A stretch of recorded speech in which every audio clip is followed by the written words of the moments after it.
Hey Gearheads, and welcome to Garage Talk, a discussion about all things automotive. I'm Cory. And I'm Matt. And each week this podcast will serve as a catalyst for discussion on all sorts of topics that grind our gears, rev our engines, or just need a bit more conversation. I think we've got a little of all of that Yeah. on this week's episode. It feels like it's been like 2 months since we've recorded an episode. Well, it's not for lack of trying. Let's see. We've had a lot going on the past week. We have driven, 18 different rigs in between Something like that. our last recording, and how many horsepowers? Oh, my Lord. All the horsepowers. All of them. We just, as we're recording this, not almost just as you're listening to this, because we're recording much later in the week than we normally do. Yeah. Got back from the 2021 Texas Auto Writers Association's Texas Truck Rodeo. And my goodness, we had access to, but not availability of, and we'll get to that in a second, 50 different trucks It would have taken us and SUVs. It would have taken us a week solid to do all 50 rigs. It would have. And I say we didn't have the availability of all of them because there were 50 rigs and 45 journalists there. Yeah, it was a busy place. It really was. And a spectacular event. Huge thanks to the board of TAWA for yet another spectacular truck rodeo. Yes. And thanks to all the OEMs that participated, and especially Drive Shop and Prestige, who helped make that happen. Just, if you have not yet found us on YouTube, you're going to want to go check out YouTube, because the content that Matt and I were able to get at this event, there were a couple Italian vehicles there that we sampled. Right. There was just the one hybrid that we actually drove. We drove, what was the other one? Well, there's this one. Oh, yeah, you're right. Yeah, there's that one. So, And we drove two. Well, it was one of those, but it's, yeah. So, thanks for correcting me on that. So, two hybrid powertrains while Plus we're the there. one we drove there in. Right, we drove there, which we're going to get to most of this episode. Right. But yes, just so much fun and so much content coming at you on our YouTube channel. Again, that's youtube.com/GT Garage Talk. I try and keep it to 2 videos a week, so that means we're going to have content for a while. Yeah. And I want to share it all with you, but at the same time, there's only one of me, and my computer's slow, and I'm waiting on those new MacBooks to be announced and revealed. Right. So, Team Apple. But side note, but since you and I have recorded last, we had received, and that's past tense, had received a new press rig for the week and a day, and most expensive press vehicle we've been given to date. Not most expensive vehicle we've driven to date. Right. But no, just the most. I will forever, I think, hold the title of driving the most expensive vehicle for GT Garage Talk in a vehicle that I didn't even put any content up from. Oh, no. At last year's rodeo, they had a $420,000 Rolls-Royce Cullinan that I took off-road, and I was so scared piloting a vehicle that cost twice my house, over twice what my house cost, that I didn't get the cameras in place, and it didn't work. So scared's the wrong word. Intimidated or out of place. Right. I felt incredibly out of place in that one. But so we've had the pleasure of spending a week and a day with, you want to tell them? It truly was a pleasure. So 2021 Ford F-150 King Ranch, Powerboost, Super Crew, 6.5 foot bed, FX4. Which I'm going to get to in just a little bit. I've already got it pulled up. I'm primed and ready to go. I'm sure you are. Yeah. It was in Kodiak Brown. Yes. The two-tone Kodiak Brown and stone gray on the bottom. Yeah. And I was in love with it immediately. Oh, because it was long. It was wonderful. It went for days. It did indeed. You harassed me about the 6.5-foot bed all week long. Yes, I did. And I also harassed you about the 6.5-foot bed all week long. Yes, you did. It was a good back and forth. Most of the trip down there and back, everyone that I saw, nearly everyone that I saw, I made a point to point out the 6.5-foot beds on the other trucks around us. Yes. And how plentiful they were. Yes. And how normal they are, Cory. No, they're still not normal. We are in Texas. You get outside of Texas, you probably not. Well, Oklahoma too, probably. But you get outside of this region, you're probably seeing less and less of that. Although those are probably more purpose built and less of a family vehicle. Yeah, too, probably so. It's give or take. So. No, I really enjoyed this truck. And man, came away from it thoroughly impressed. The Powerboost means it's the 3.5 EcoBoost with a twin turbo V6. Twin turbo V6.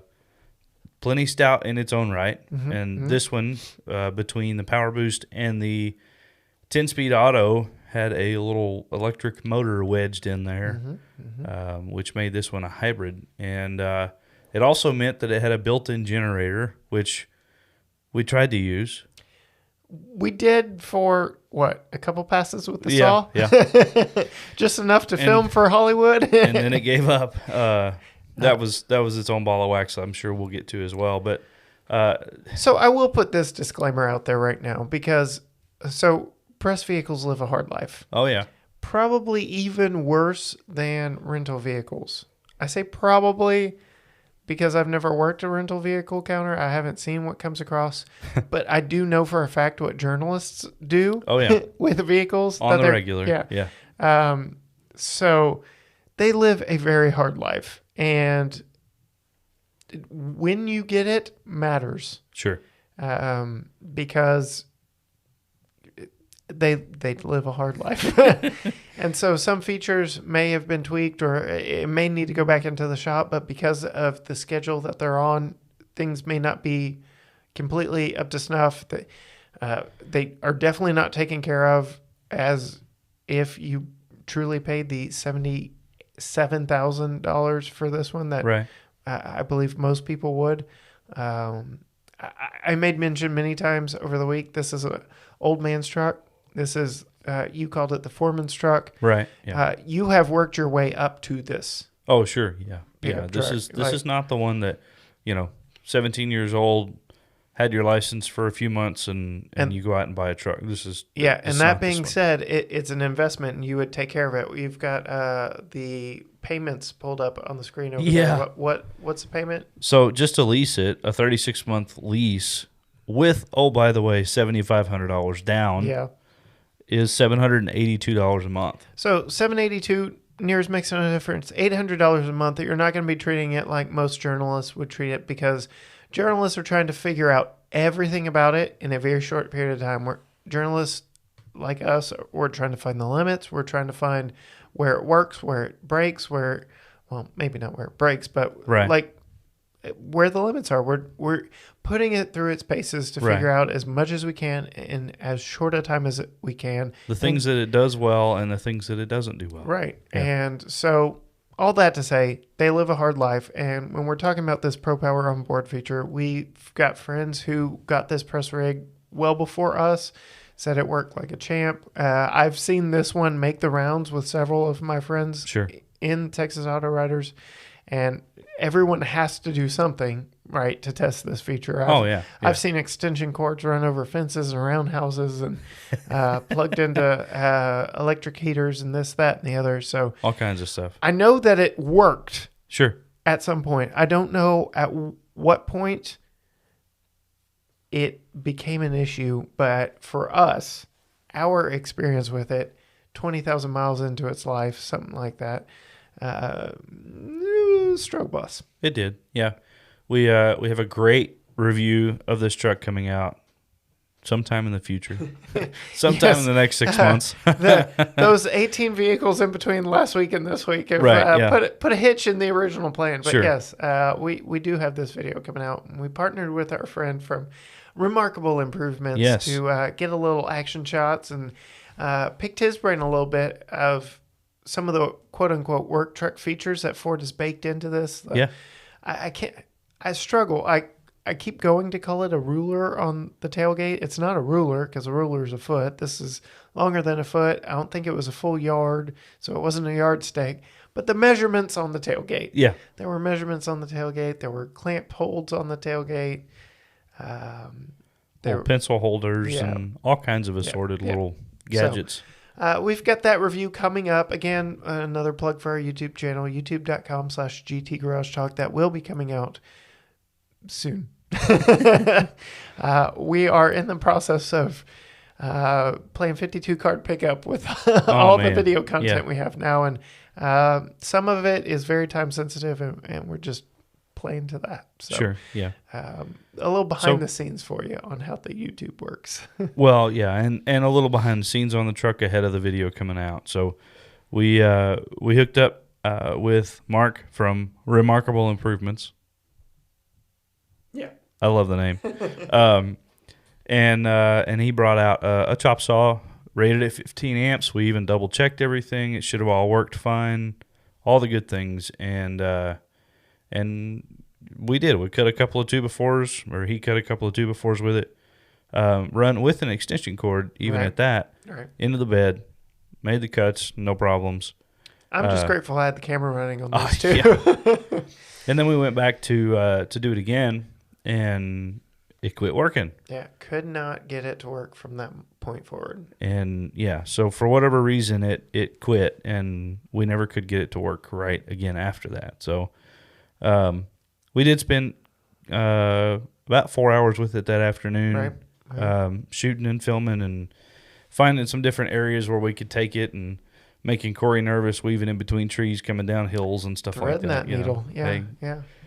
I will say, I've sifted through the B-roll that we took. This is probably the most beautiful B-roll that we've gotten for any vehicle because, again, his in-laws have some land just north of where we live, and, man, just very remarkable background and B-roll. So very, very happy for that. So for that reason alone, I want to get this video out because, like I said, it's very pretty B-roll. So, but let's dig into maybe more of the specifics of this rig. So you said it was crew cab, in layman's speak, 4-rail doors with a long bed on it. In my world, we, like Matt said earlier, I would not purchase a truck spec'd in that configuration. I would get the crew cab short box because even when I was using a truck for my job, it was pool service work, and the longest thing I had to worry about was the pole for the net, and those are collapsible, and you can hang those out the tailgate. Just put a little rag on the end of it, you're doing good. So, like, I really didn't have need at the scale I was operating for anything more than the standard crew cab box. And as I made mention in the video and have already on this podcast, pickup trucks are the family vehicle of Texas. And 90% of the ones we see on the road around here do see some work, but in most cases, they're used as a family vehicle. And they are an exceptional one because you can fit full-size people in the back and 3 of them as a matter of fact. And in some properly equipped trucks, you can fit 3 across in the front as well. So 6 people in a 2-row vehicle, and you still have all the utility of the bed back behind you. Like I said, a crew cab with front bench and short box is where I'm at. So that was my first qualm, I will say, with this one. It was absolutely a spectacular truck. And, you know, commanded $78,000. I can already spoil the title of this video is going to be Bow to the King, because as a King Ranch, like, it was Texas through and through. Oh, yeah. Yeah. The King Ranch is in South Texas. It is like as Texas themed as you can get without smattering it with the silhouette of Texas or the flag all over it. Sure. It was. My wife even said as soon as she opened the door, "It's very country." Well, yes, it was meant for us. So, us as in Texans, maybe not so much us as in a family. Right. Yeah. But yeah. So, how'd you like the efficiency apartment that was the back seat in that truck? Oh my goodness, it was in a different zip code, and getting stuff to and from my 3-year-old riding back there was a little bit of a actual stretch. Making sure, because I put him on the passenger side so I can turn around and see him. Right. And he was in a different zip code. And if we'd set everything up just right, like he couldn't touch the seat in front of him, try as he might. And he liked it. He likes most pickups and SUVs that we've had, because he sits up higher and the windows down lower. He can actually see out. Yes. Regardless of his car seat. So he really likes being able to see things because he's becoming quite the backseat driver. I made mention in the video review of Nelly Cruz, my car, I had to put him in the middle, and when we turned him around to forward facing, and that just opened up a whole new world of hurt for me, because he is in the prominent position to see everything and tell me exactly where to or not to turn. Right. Yeah. So yeah, there is that. That's funny. The massive second row in pickups seems to be the way that everybody's going, right? Yep. The Tundra, the outgoing, and the incoming are both. I think the outgoing Tundra is the one that like really just put the stake in the ground and said, come and take it, basically, for just the overwhelming amount of space in the back. Because I know I keep saying it on this podcast and on our channel, I had an 07 Silverado. It was large and comfortable, but nothing like how massive crew cabs have gotten now. Like, they've added 3 or 4 inches, if not more, since then. Oh, yeah. To the point where more often than not, when I was complaining about the size of the truck, air quote complaining, it was just at all that extra space inside too, because it was almost unnecessary, again, for my use case. Sure, yeah. And so I had an 08 F-150. My dad had a 2011 F-150. Probably 4 to 6 inches worth difference in length of cab from one generation to the next. And again, in this one has gotten even bigger. They're massive. Yep. Absolutely massive. I mean, and then to top that off, we had the opportunity this past weekend to sit in the back seat of a mega cab, 3/4 ton Ram. Yes. Which not only do the seats recline, but you've got about 10 inches of room behind that seat for offering, the reclining ability. Plus, the front seat is a half a mile ahead of you in that truck. I mean, yeah, it's been the trend for a decade or so now in those trucks, and I can't complain about it by any means. It's amazing, and to the point that you opened us up with, it's the family vehicle of Texas. So it really is. Why not make it a comfortable place to be? Trucks are already massive. Right. So, yeah, a few more inches here and there, and everybody's happy. All you got to do is swap out steel panels for aluminum, and there you go. You've made up the weight. So that was like when the Silverado changed to its previous body style. I believe it was 14. They talked about how it grew in size but decreased in weight, which, again, they started using aluminum swing panels, which is anything on a hinge, hood, tailgate, doors. They haven't gone full aluminum like Ford has with the F-150, but basically engineers said, okay, here's a way we can save weight. Where can we, let's add it back in space. Sure. It seemed to be an arms war there for a while to see just how much rear seat space designers and engineers could get in full-size pickups. So that was interesting. I want to dig into some of the actual specs on this one, because we don't have a window sticker on this one, because, again, it was built as a press vehicle. Sure. Starting MSRP for the 4x4 Super Crew King Ranch was $60,055. The number one costliest option on there is Equipment Group 601A, which I do believe is the...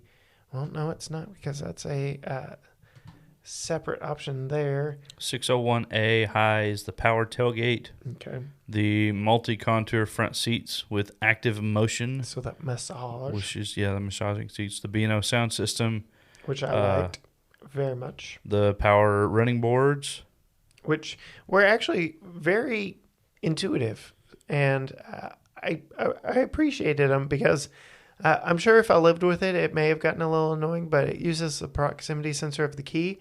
And as you approached the vehicle, from whichever side you approached it, it would deploy the step before you even got there and unlocked it with the proximity door handle. So I found it to be a little annoying. Right. At where I work, I park right outside of the building. So you were constantly setting it off. Anytime I'd walk anywhere near it, the running boards would. I mean, I could walk out the front door of the shop, and the running boards would deploy.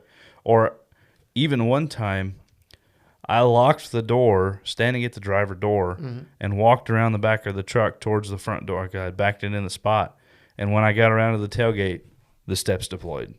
Like, I just locked the door. Well, good news is all that's configurable through the 12-inch touchscreen infotainment system. To be honest, I mean, yeah, that 601A, $4,560.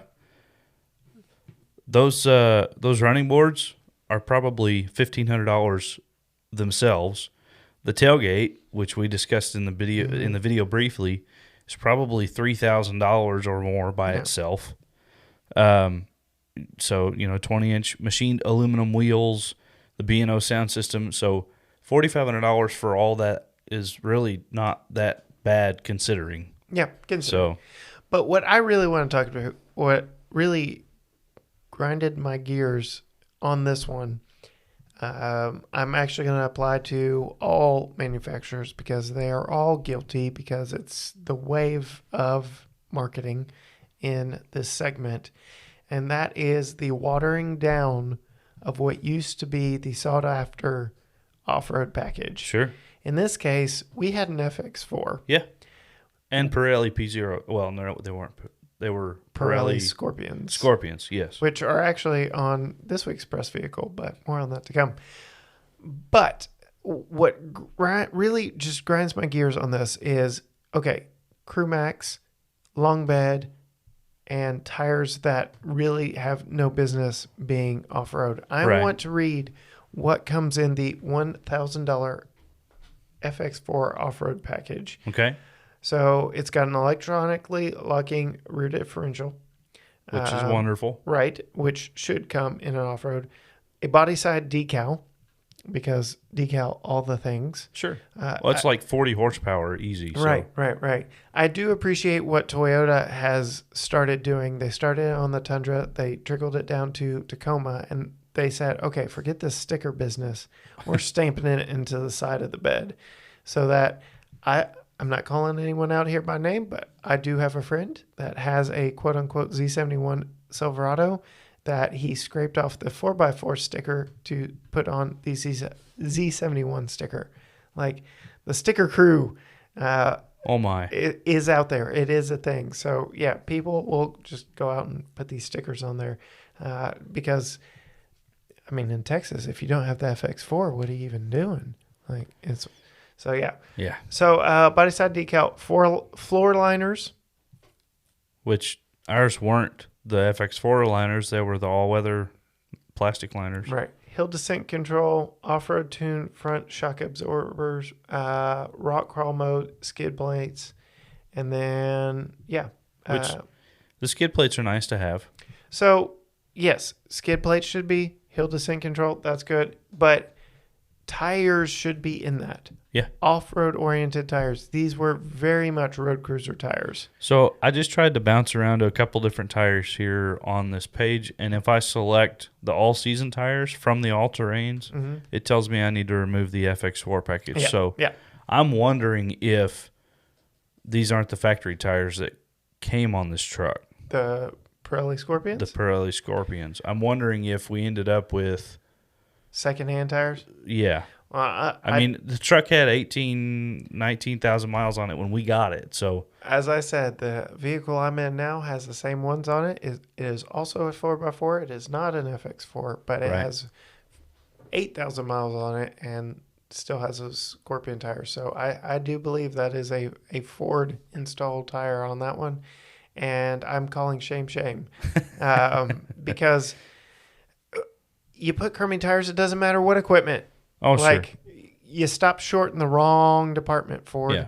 And so to say that I'm calling everyone out on this, I really am, because I do believe it probably gets a little bit worse over in the Chevy world. I'll let you determine for yourself.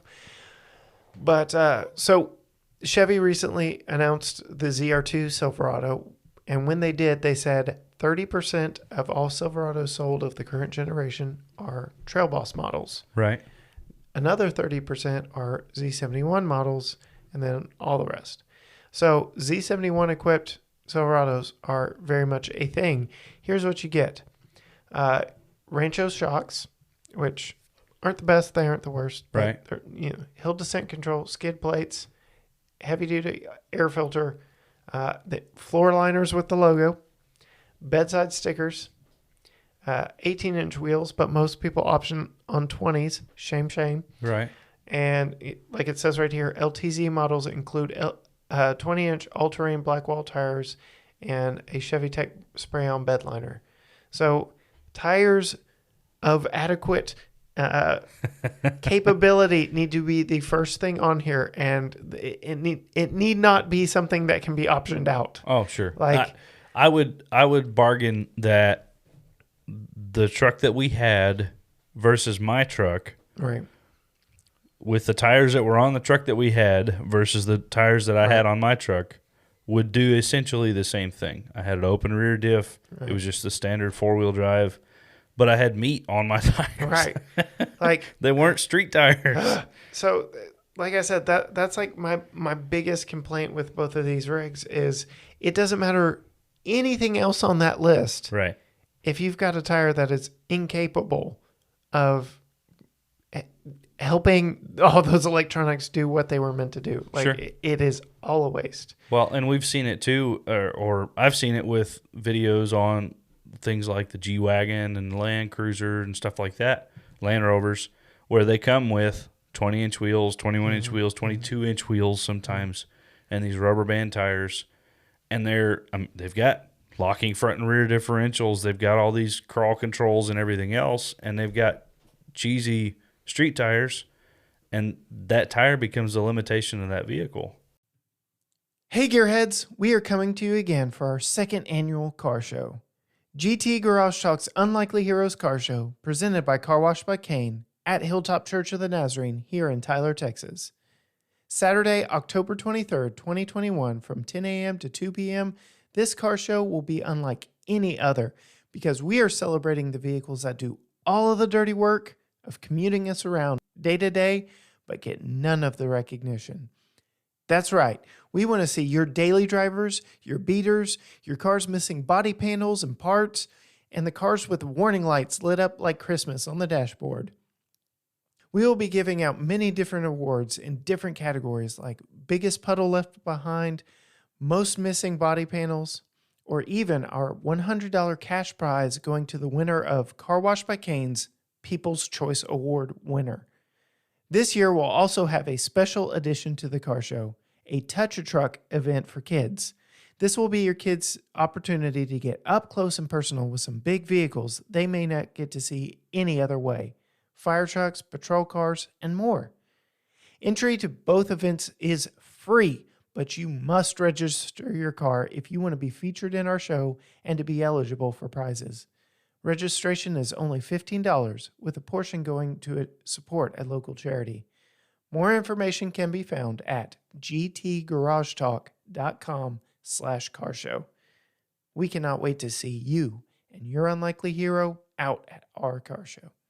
And just talking to someone today, actually, about, I looked at the tires on their truck and they are near bald. And I'm like, it's about time for some new tires. And the mentality that we have, and Craig is somewhere listening to this, just getting all giddy and excited. But the mentality we have when shopping for tires is, oh, I'll just go find something cheap. It is the determining factor of how safe you are. Yep. It is the only point of contact between you and the road. Yep. Or the not road. And don't cheap out on your tires. And this goes for you too, manufacturers. Like, what are you doing? And it just drives me insane. All of the trail bosses and AT4s I see around here that option up to the 20s and get just these crummy little maximum terrain tires that they or maximum traction, tires that they put on these rigs. I'm like, 18's even pushing it for me. Like 17 with some really good sidewalls is really what you need there. But yeah, and we've done it to ourselves to an extent, right? We go to the local tire chain and we say, well, what can I, this is my car, 275, 65, 18s. What have you got? And they show us, a good, better, and best option. Right. And then they'll show, if it's a truck, they'll show, well, this is a LT, this is a MT, this is, give all these different options. And what we settle on 9 times out of 10, like you mentioned, is the cheaper one. Well, okay, this one, I can get these 4 tires for, $800. Or I can get those tires, which look amazing and would do so much better at everything else that I want to do. For $2,200. Yeah, or $1,200 or $1,500 or whatever the case is. And we cheap ourselves out of some pretty important pieces of equipment when it comes to a vehicle. There's no margin in tires. Yeah. There's no money in tires. Yeah. I mean, but there's so many. There's so many different brands, and we had a conversation with the Brake Check guys, and Craig especially was just going on and on about all the craziness in the tire realm and who owns who, and it gets insane, and it's the Wild West because like. You would assume that there's some standard practices and in marketing and this, that, and the other. And you almost don't even know what brand is a good brand to go with anymore because the brand that used to be the cheap brand is now the sought-after brand. And yeah. So my father-in-law used to own or co-own a tire shop in Oklahoma. He still drives and delivers tires even now. And there is no money in tires. I mean, when a warehouse is selling a tire to a dealership or to an installer or whomever, there might be 2% markup, 3% markup on that tire. And that covers the cost of the paperwork. Right. And that's it. Nobody's making any money off of those tires. So don't go into your local tire chain and think, well, they're just trying to get me for more money. No, they're selling it to you for what essentially they bought it for. And it is the most important piece of the vehicle when it comes to how that vehicle acts and reacts in emergency situations. So please put some money behind a good set of tires. Yeah. And so there's my rant. I didn't know it was going to turn into a tire conversation quite to that extent. But Craig, you are quite welcome for more fuel for the fire that you got going there. But yes, I do believe most manufacturers are guilty of this. They're watering down their off-road packages so that you go up to the next biggest and best thing. So for Chevy, I'll go ahead and throw them under the bus first. And all 18 of their off-road packages that they offer now. It's 3. They want you to go Trail Boss or ZR2 now. If you really want the off-road one, Z71 is more or less a sticker and some electronics that won't work because your tires are garbage. But they put decent tires on the 18-inch equipped Trail Bosses, and then everyone gets a 20. And yeah. So anyway. They want to trade you up. They're trying to move you up the ladder. So they've watered down Z71. Ford has watered down FX4 because they want you to get the trimmer now. Ram wants you to get the Rebel instead of just the 4x4 off-road package. and it's tough, and I get it. My marketing brain understands it. My business mind's like, yeah, naturally, you want to trade them up. You want to create value in this brand, whether it's, like I said, Rebel or FX4 or Z71. But my goodness, like, especially for FX4 and Z71, that just used to be internal codes, like, that no one knew. And eventually the public caught wind of it, and it just became a thing, just like Chevy's Camaro Z28. Yep. It was an option code. But 3 years into them making it, they realized, we can market this a little bit, and here we are, 50 years later, and yeah, it's so an option on the truck that we had. I think you and I both very much enjoyed, and our families probably also very much enjoyed, is the $1,495 twin panel moonroof. Yes. So our everything vehicle is a 2014 Cherokee Trailhawk with the panoramic roof, which is proportionately about the same size, but in all actuality, much smaller vehicle. There was so much glass. There's a lot of glass in this truck that, like, it was not dark in that cabin, despite Ford's best effort with all that dark brown everywhere. Dark brown headliner, dark brown seats, two-tone dark brown seats. But, like, just, yeah. I absolutely love big skylights. But you and I have been in some press vehicles lately that have standard sunroofs with the manual operated shade. And it's almost refreshing in its simplicity, because you could just flip it open and pull it closed. Yeah. And you don't have to wait 2 hours for the motors to whir all the way from the back seat over top of you before you turn off the vehicle, so it's not stuck in limbo somewhere. It's kind of nice. So I'm back and forth, but I am team hole in the roof. I have been without a sunroof for 8 years now, and I miss it in my daily. So yeah. I am a fan of the sunroof. Preferably, I would like to have an O2 Camaro SS with T-tops, like, ultimately. So sure, yeah. If anyone's out there with a 6-speed manual, LS1 under the hood, yeah. Yellow or orange? Well, white with orange stripes. So I would take the anniversary edition first, okay. Just because I had a 45th anniversary, so 35th anniversary was 02. It was the last year they made them before they killed them off, blah, blah, blah, blah, blah. So, yeah, that would be option number one. I've priced out several. Option number two would be anything not red, silver, not red or silver. Okay. Pretty much. Or black. Yeah. I knew there was a third one in there. Yeah. I've had 2 black cars back to back. I'm done with black. They look good when they're clean. Yeah. And I have a 3-year-old. I don't have time for that. I go see my friends at Car Wash by Kane. And it used to be everything was hand washed. Sure.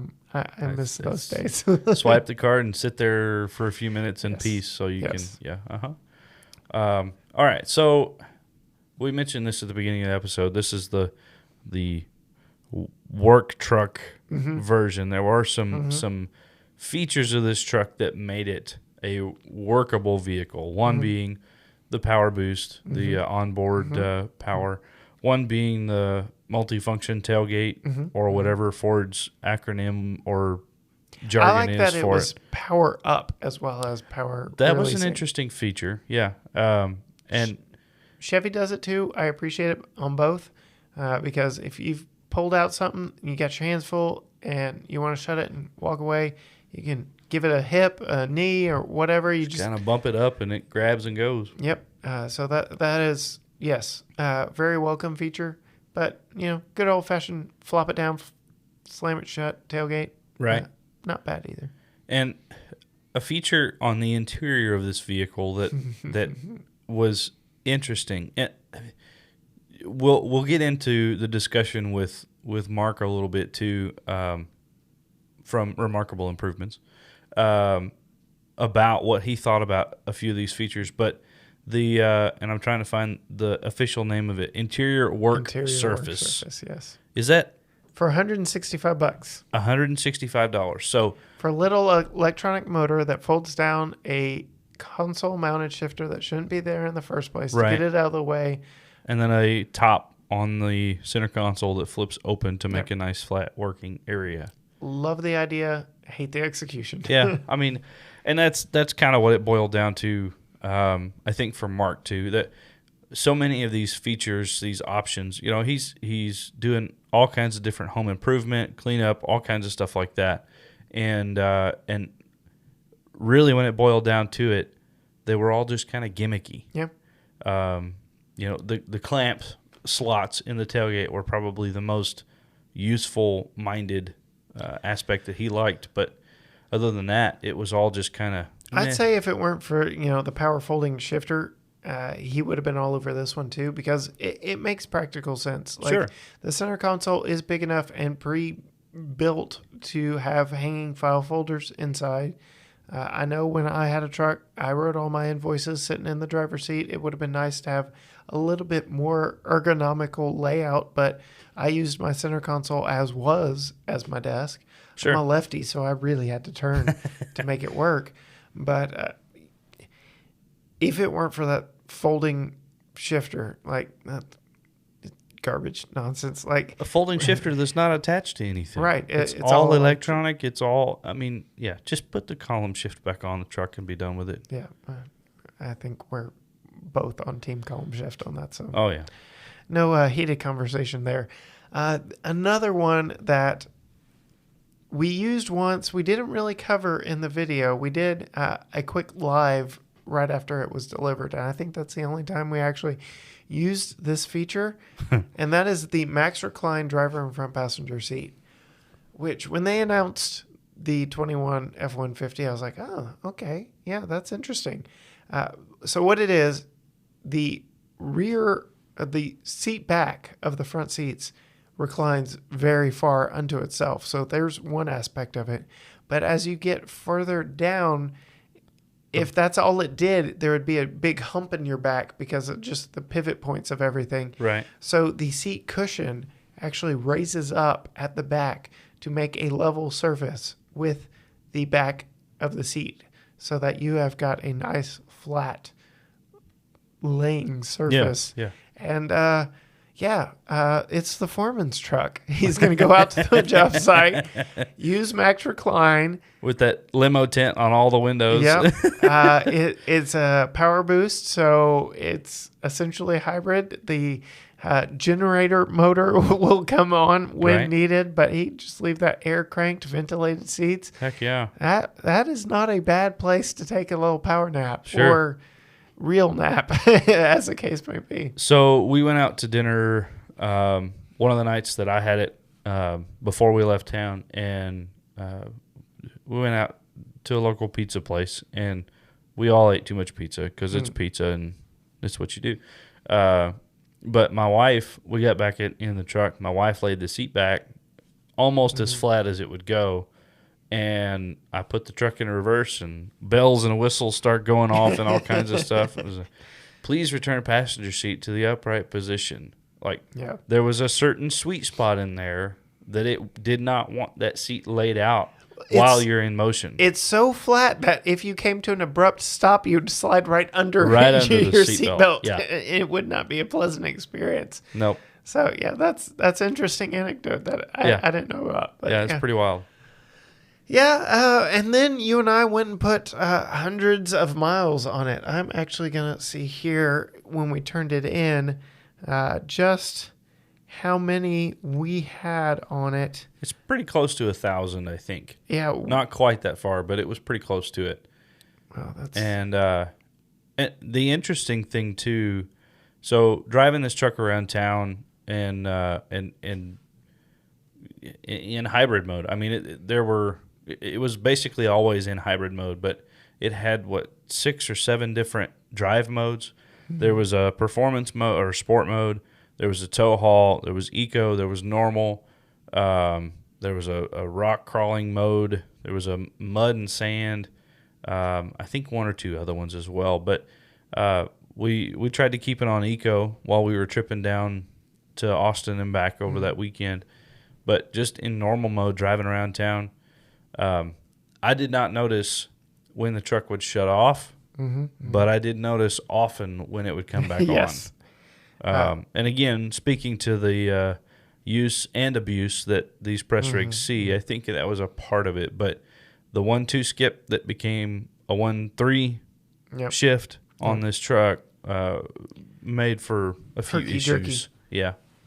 I will say it was very weird. So the day I got it, I did some errands around town, and the entire gauge cluster was all digital.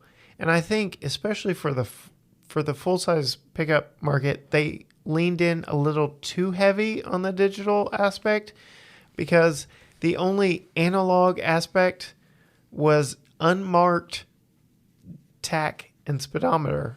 Like, there were no numbers on it. It was just the giant digital number in the middle that changed as you accelerated. And I didn't like that at all. Yeah, and same with the auxiliary 4 gauges across the top. Like, there were no, like, it was just very digital. It's like they painted it with an analog screen with a digital brush and just removed all detail. Yeah. It was too much, in my opinion. Yeah, it was a lot. And all that to say, I was driving around in town the day we got it, and there was on the fuel gauge a digital readout with how many miles to empty. Yeah. And I actually saw that number go up. First time I've ever seen that ever happen. I saw it gain at least from the time I noticed that it was going the wrong direction. I noticed at least a positive 4 mile jump. Yeah. As I drove at least 4 miles. So that's a positive 8 miles that I gained from the hybrid action of this powertrain. And I don't know, it just blew my mind that was a possibility. All that being said, we filled up, how far is Buffalo, Texas from here? About halfway between here and there. Yeah, so maybe, I don't even want to say that, maybe 100 miles away from here, we filled up. Okay. Too full, because, we had been driving it around and stuff prior to going to Austin. So we filled up about 100 miles away from here, meaning there was probably 160 or so to go on the way down there. So filled the tank up, went to Austin, came back, and then I drove it to Dallas to drop it off and get the next press rig, all on one tank of gas, which is very impressive. The trip summary of us coming home, we did not kill it from the time we left lunch, which was the last thing we did in Austin.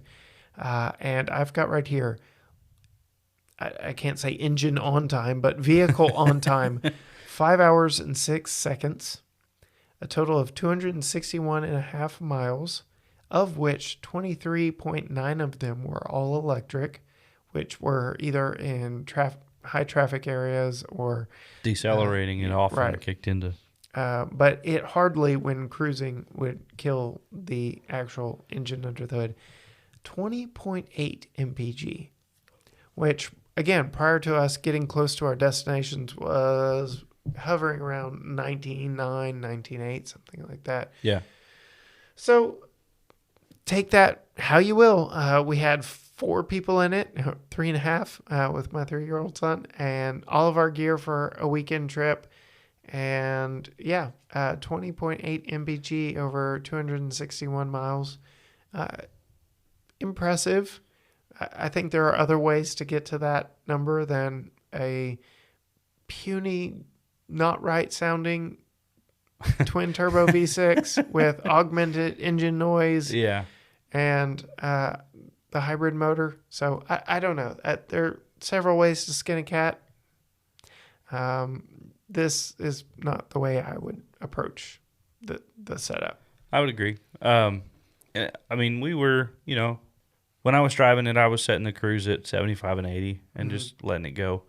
Well, I did as well, because it worked a whole lot better in this than the Mach-E, of which we just have the road trip video just posted. Right. I took the Mach-E Mustang from Tyler, Texas to Amarillo, Texas.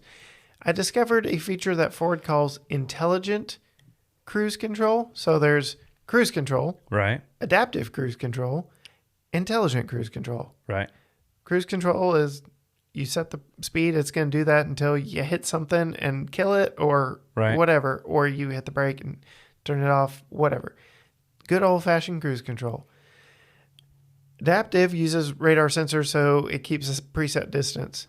Intelligent uses cameras mounted in the vehicle, plus its connectivity to the world around us to know exactly where a speed limit sign is, and adjusts accordingly. The Mustang Mach-E, without fail, and it took me probably 200 miles to realize this, would always go to 9 over. Always. Yeah. Even if, say, I was doing 74 in a 70 and it dropped down to 65, it would keep me at 74. Yep. Or say I'm doing 77 in a 75 and it drops down to 70, it's actually going to bump me up 2 miles per hour to 79, which I just thought that was ridiculous to me that it was going the wrong way. In this F-150, though, it worked more properly, or more the way I would like it for it to, because I always set the cruise to 5 above anyway, and it always did 5 above. And I almost got spoiled with that feature on that 261 miles back, because it was nice. You know, I was aware of the speed. I kept looking for speed limit signs. There was the readout in the gauge cluster in front of me. But it was nice just to not have to do anything. It saw the sign, slowed us down, sped us up, whatever the case may be. Yep. Kept us rolling. So, yeah, that's something Ford's doing that I applaud. The intelligent cruise control when it works. When it works. Yeah. And for comparison's sake, my '08 F-150 four-wheel drive with a leveling kit on it and a little bigger wheels and tires. Mm-hmm. Well, I guess I had the factory-size tires on at that point. But the 5.4 V8 four-wheel drive, set the cruise at 67, it would get 18 miles to the gallon. Yeah. You set the cruise at 80, and it was going to get about 15. But for comparison's sake, we've not improved much. Yeah. Honestly, I mean, this is a lot nicer truck, but you're making a lot of sacrifices for those MPGs, right? And a lot of it for us, the gearheads, are like, I just want the sound. I just want a V8, please. Just give me a V8. Right, and it just wasn't there. So, yeah, a lot of sacrifices for a lot of money, and it just doesn't make good sense. All that to say, though, 261 miles on the road. The massaging seats were nice. The cooled seats that remembered they were turned on. Yeah, that was a nice feature. Yeah, that was a nice feature. Power dual pane sunroof that you mentioned. Power sliding rear window, though I wish it were like Toyota and the whole thing dropped. Right. Very nice vehicle. Very comfortable on the highway. Oh, yeah. So those Pirelli Scorpions that we dogged for not being FX4 compatible definitely made cruising this thing to Austin and back a pleasure. And I had no complaints about how it drove or how it got us around. Because, again, there were 4 of us in there. All of our stuff was inside for the most part. It was a very pleasant vehicle to be in. Definitely. So I'm not knocking it on that at all. Sure. And even being a Chevy guy through and through, I'm very grateful for 22 that Chevy has upgraded the interiors and is starting to take notice of what's happening around them. I just don't know.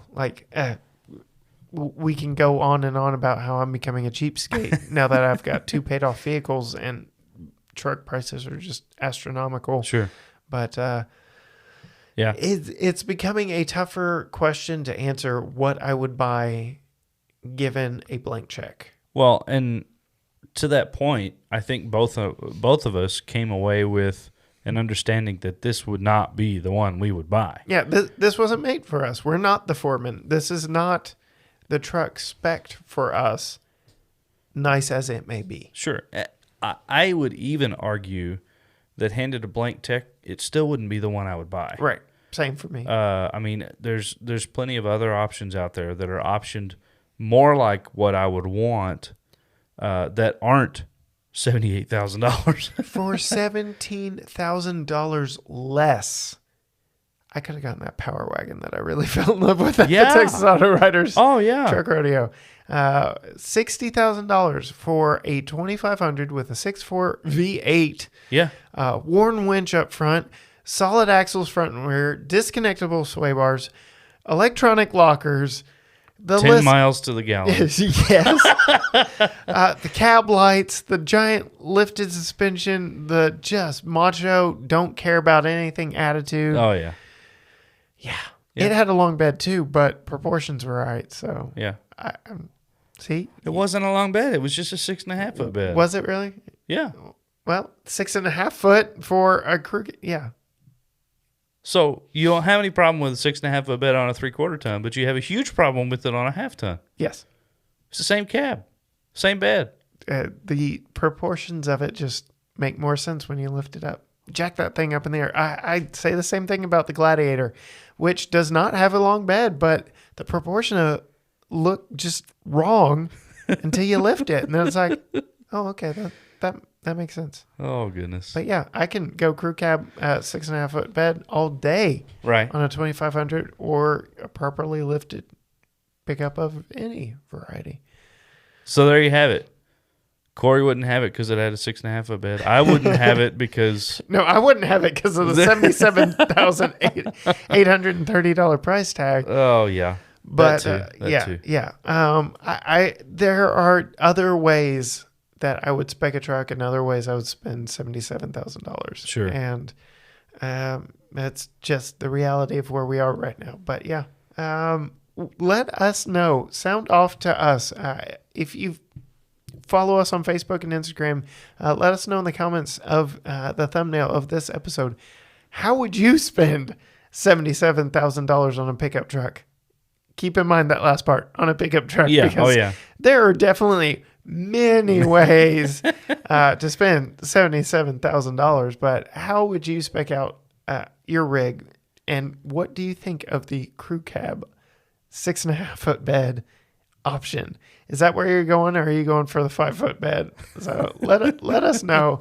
Sound off. You can even send us an email at gtgaragetalk@gmail.com because we want to hear from you. Cory. Yes. When this goes live, we are 2 weeks and a day away. I'm not ready. From the second annual GT Garage Talks Unlikely Heroes Car Show presented by Car Wash by Kane at Hilltop Church of the Nazarene. Yeah, you got all the details. Yes. So our car show. Yes, we are in need of cars for our car show. We are seeking out the daily drivers, and it does not matter. Dents, dings, missing panels, mismatched panels, duct tape, zip ties, baling wire, whatever you've got holding things together.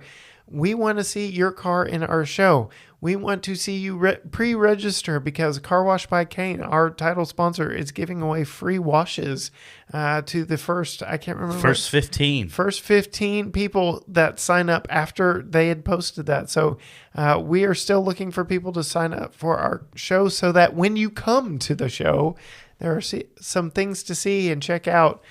We had such a great turnout last year. Looking to go bigger and better this year. We've handed out so many personal invites to vehicles we've seen around town, and we cannot wait to see your vehicle there and to see your bright shining faces there as well. And there's a $100 cash prize. Right. So the show is from 10 to 2 on October 23rd. So 10, 2, 3. October 23rd, 10 to 2. Tyler, Texas. All the info that you need to know is at gtgaragetalk.com/car show. You can register there, find out all about our amazing sponsors there. We will have food trucks. We will have live music by Blue Louie. And I do believe he's bringing his big band. So awesome. It's even better than what we got last year. Just so excited. He was flying solo. Not that I disapprove of him flying solo like he did last year, but he's bringing the big band. So it's going to be, a good It's going to be fun. It's going to be a lot of fun. And like I said, it was a good time of just hanging out and finding out stories of all the different rigs that were there at our car show. We even had a Lamborghini last year. So who knows what'll show up this year. Just absolutely looking forward to it. Again, everything you need to know, gtgaragetalk.com/car show. For everything else, you can find us on Facebook, Instagram, Twitter, and YouTube, all at GT Garage Talk. And again, gtgaragetalk.com has links to it all. Until next time, bye.